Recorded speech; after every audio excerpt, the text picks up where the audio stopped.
सीधे रुख करेंगे अगली बड़ी खबर की और भोपाल से ही खबर सामने आ रही है, जहां पर जानलेवा कार्बाइड गन पर बैन लग चुका है। भोपाल कलेक्टर ने आदेश जारी किए। प्रदेश भर में 300 मामले सामने आए। लोगों की आंखों में जलन के मामले आए। गन बेचने वालों पर एफआईआर होगी। धारा 163 के तहत प्रतिबंध के आदेश जो हैं वो दिए गए हैं। तो देखिए, प्रदेश भर में लगभग जब 300 मामले सामने आए, उसके बाद प्रशासन ने एक कदम उठाए हैं। कलेक्टर ने आदेश जारी कर दिए हैं। ये जो कार्बाइड गन बेची जा रही थी उस पर बैन लगा दिया गया है। हालांकि चलिए, ज्यादा जानकारी के लिए हमारे साथ दिव्या लगातार बनी हुई है। दिव्या, लोगों की आंखों में जलन, कई लोगों को सांस लेने में तकलीफ भी हुई इस कार्बाइड गन की वजह से, और फिर जब लोग की संख्या जो है वो बढ़ने लग गई इस दिक्कत से, उसके बाद प्रशासन जागा है और अब कलेक्टर की तरफ से कार्रवाई की गई। इस गन पर बैन लगा दिया गया। आगे क्या कुछ देखने को मिलेगा? जिन लोगों की तरफ से बनाई जा रही थी, मैन्युफैक्चरर की हम बात करें जहां से ये आ रही थी, वहां पर भी कोई एक्शन देखने को मिलेगा या फिर सिर्फ इस गन पर बैन लगाया गया है? जी बिल्कुल ऋषिका, अगर ये दिवाली कहे तो कई लोगों की ये दिवाली काली दिवाली साबित हुई है। और जिस तरह से एक ये देशी गन जो मार्केट में आई और इसने जिस तरह से हड़कंप मचाया, और करीब पूरे मध्य प्रदेश में 300 लोगों की आंखें खराब हुई हैं। कई लोगों की आंखों में जलन हो रही है।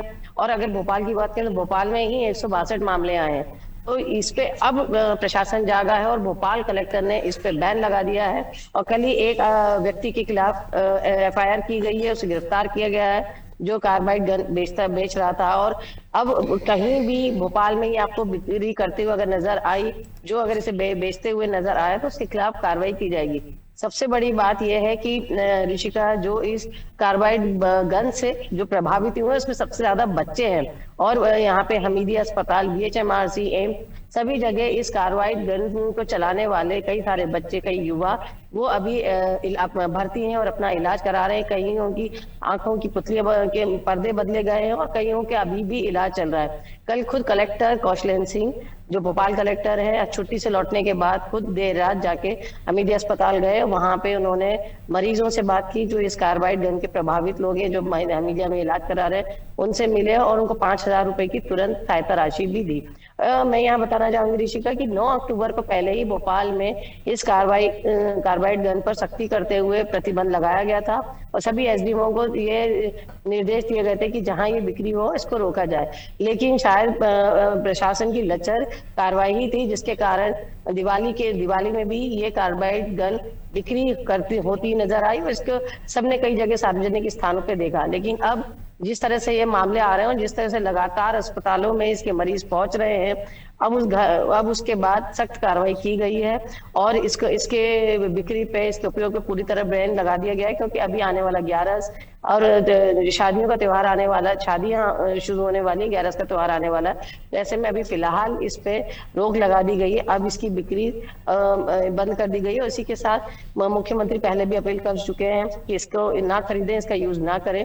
उसी के बाद उप मुख्यमंत्री जो राजेंद्र शुक्ला है और स्वास्थ्य मंत्री हैं, उन्होंने कहा कि इस मामले की गंभीर जांच होगी कि क्यों इसके अपील के बाद भी कैसे ये बिक्री हो रही थी, कौन इनका निर्माण कर रहा था। तो मान सकते हैं कि आने वाले दिनों में इसमें एक बड़ी कार्रवाई देख सकते हैं। क्योंकि अभी जो कार्रवाई की गई है, जो बेचने वाले हैं उनके खिलाफ कार्रवाई की जा रही है, लेकिन ये बनकर कहाँ से आ रही है, उसके खिलाफ भी कार्रवाई करना जरूरी है। तो माना जा सकता है कि जल्द ही एक बड़ी कार्रवाई भी देखने को मिलेगी।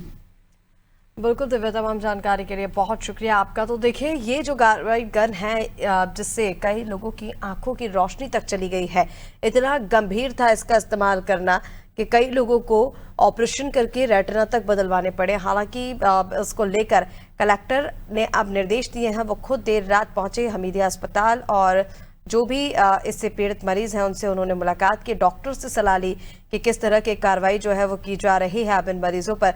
लेकिन ये बड़ा ही गंभीर विषय है, कई सवाल खड़े कर रहा है। कार्बाइड गन जिसको लेकर पहले भी निर्देश दिए जा चुके थे, उसको लेकर प्रशासन की तरफ से लापरवाही बरती गई और उसके बाद फिर ये जो मामलों की संख्या है वो लगातार बढ़ती गई।